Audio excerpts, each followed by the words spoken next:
भारत का चुनाव आयोग भारत के लोकतंत्र का गला घोटने का काम करता है। हिंदुस्तान के लोकतंत्र की सबसे बड़ी हार यह है कि लोकतंत्र का जो ढोल पीटने वाले दल हैं उनके अंदर खुद जो है लोकतंत्र नहीं है। नमस्कार दोस्तों, हिंद वॉइस में आपका स्वागत है। मैं विक्रम, हमारे साथ हैं एडवोकेट रविंद्र कुमार जी। भारतीय जनता पार्टी ने पूर्वोत्तर के 3 राज्यों में है, लगभग 2 में तो पूरी हुई और 1 में जो है वो थोड़ा बहुत रह गए हैं, लेकिन उससे ज़्यादा चर्चा दूसरी खबर की है। यहाँ पर तो मोदी जी ने आकर जो कुछ कहना था कह दिया, लेकिन सुप्रीम कोर्ट की तरफ से एक नई बात सामने आई है कि चुनाव आयुक्त कैसे तय हो, ये सुप्रीम कोर्ट ने बताया। अब इसके बताने के पीछे की वजह क्या है, हम चर्चा करेंगे रविंद्र कुमार जी से। सर, थोड़ा बताएं, क्या वाकई दुरुपयोग हो रहा था कुछ इलेक्शन कमीशन का, जिस तरह सुप्रीम कोर्ट ने चीज़ें कही हैं? क्या पूरा मामला ज़रा दर्शकों को बताएं। देखिए, मेरा शुरू से मानना है कि चुनाव आयोग हिंदुस्तान के इतिहास की सबसे भ्रष्ट संस्था है। ये एक ऐसी संस्था है जिसने देश के लोकतंत्र के साथ पूरी तरह बलात्कार किया है, और मैं हमेशा कहता हूं कि जो भी चुनाव आयुक्त बनता है वो भ्रष्ट से भ्रष्ट IAS ऑफिसर होता है और वो सरकार के इशारे पर ही काम करता है।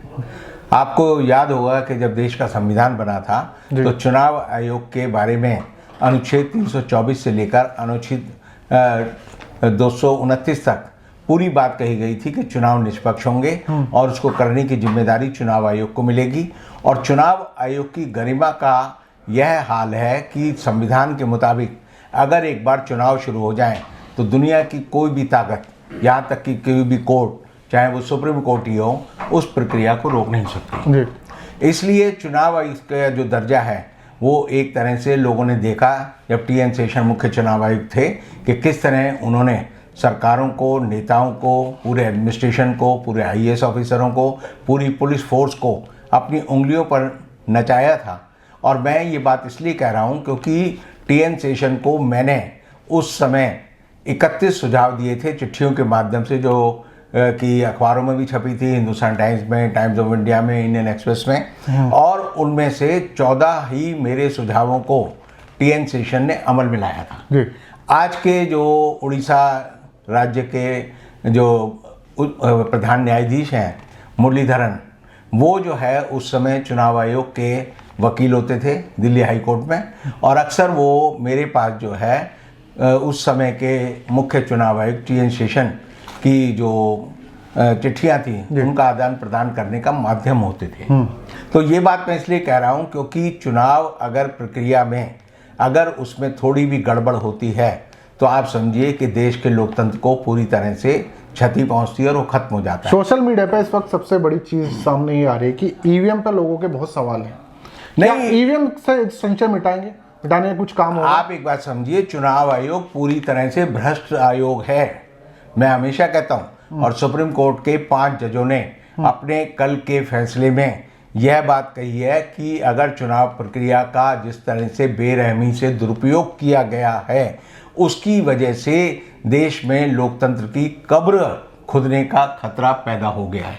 अच्छा। तो अगर सुप्रीम कोर्ट ये बात कह रही है, और जो बात मैं हमेशा कहता रहा हूँ, मेरे से ज़्यादा जो है गंभीर शब्द आक्षेप जो है खुद सुप्रीम कोर्ट के 5 न्यायाधीशों की संवैधानिक पीठ ने लगाए हैं। उन्होंने कहा है कि पारदर्शी चुनाव होने चाहिए, निष्पक्ष चुनाव होने चाहिए। इसका मतलब यह है कि हर व्यक्ति ने, जो कि सुप्रीम कोर्ट में इस समय न्यायाधीश है, उसने देखा है कि देश के चुनाव आयोग की स्थिति क्या है।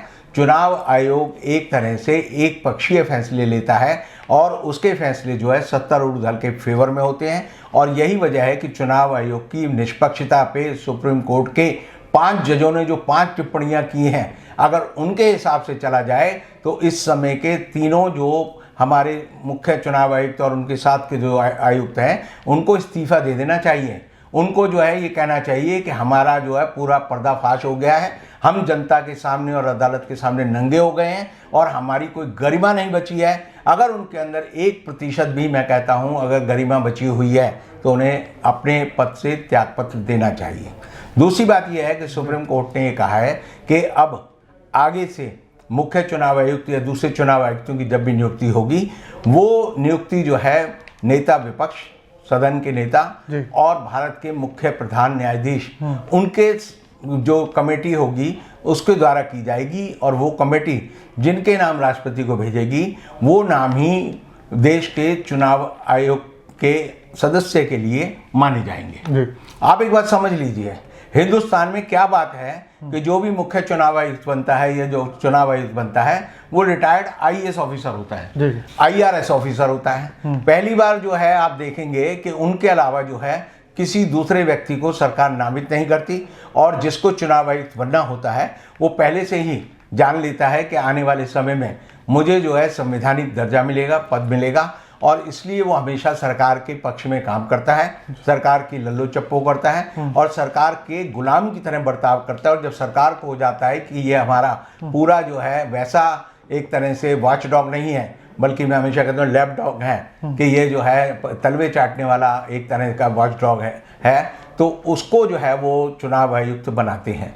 अब किसी भी चुनाव आयुक्त में हमने देखा पिछले दिनों कि एक चुनाव आयुक्त था जिसने कि जब लोकसभा के चुनाव हो रहे थे, और हमने बाद में देखा जब बंगाल विधानसभा के चुनाव हो रहे थे तो उसने अपनी थोड़ी रीढ़ की हड्डी दिखाई थी। उनका नाम था अशोक लवासा।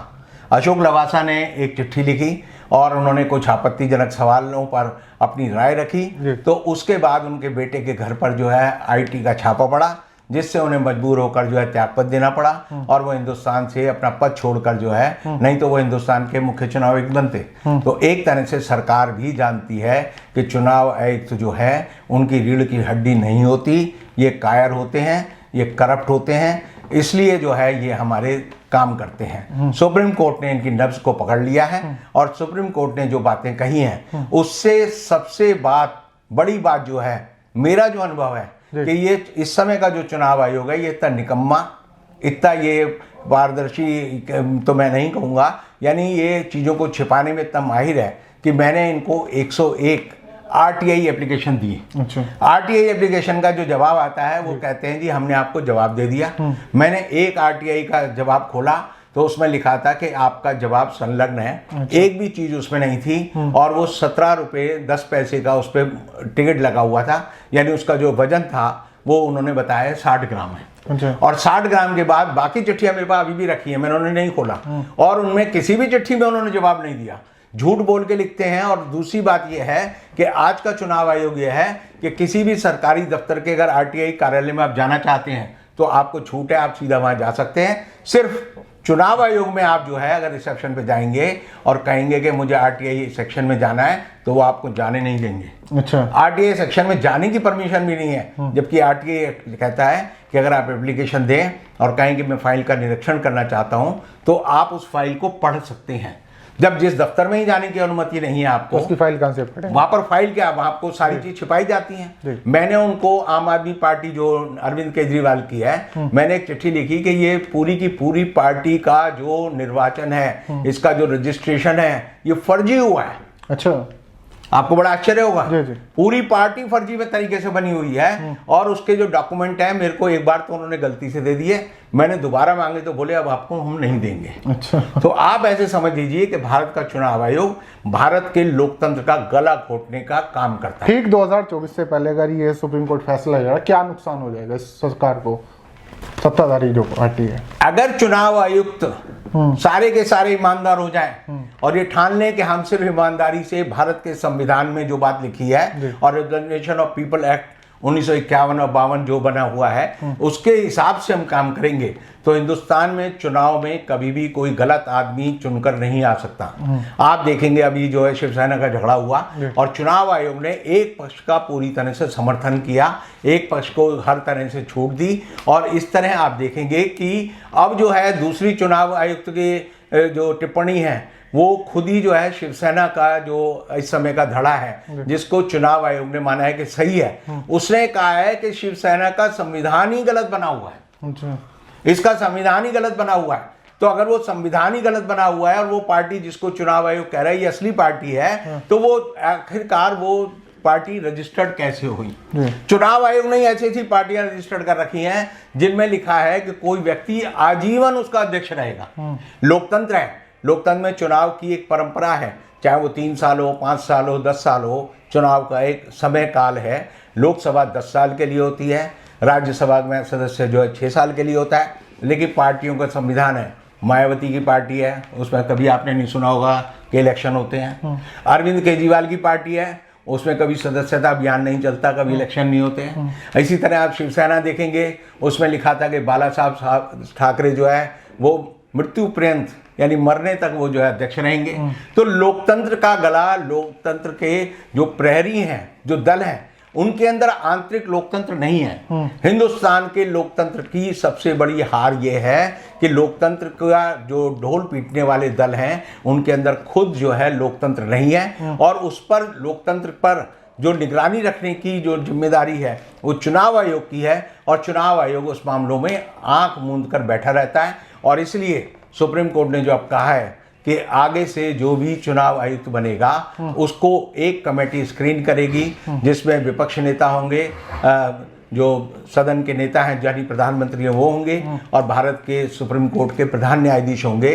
तो इससे आप समझिए एक लिस्ट बनेगी, और उसमें एक अहर्ता यानी आपकी क्वालिफिकेशन क्या होनी चाहिए ये भी तय होनी चाहिए। ये नहीं कि रिटायर्ड IAS IPS या IRS अफसर को उठाया, सारे के सारे IAS IRS IPS अफसर मैं कहूँगा 99% भ्रष्ट हैं। अगर एट रैंडम सबके घर पर अगर आप छापा मार दें तो करोड़ों रुपए की संपत्ति मिलेगी। इस देश को लूटने का काम अगर किसी ने किया है तो नेताओं ने नहीं किया, इंडस्ट्रिस्टों ने नहीं किया, सिर्फ नौकरशाही है जिसके बाद आप करोड़ों रुपए पाएंगे। और जब भी किसी नौकरशाह के हम देखते हैं कि छापा पड़ता है तो पता चलेगा 500 करोड़ 700 करोड़ 800 करोड़, क्योंकि इनके यहाँ आने का ही रास्ता है, पैसा खर्च करने का रास्ता नहीं है। तो देश की भ्रष्ट नौकरशाही के भ्रष्ट आदमी को लेकर हिंदुस्तान में लोकतंत्र को संभालने का ठेका जब हम चुनाव आयोग में देते हैं तो समझिए वो जो है भ्रष्ट आदमी पूरी लोकतांत्रिक व्यवस्था को भ्रष्ट करता है। और सुप्रीम कोर्ट ने पहली बार उनकी जो है नब्ज पकड़ ली है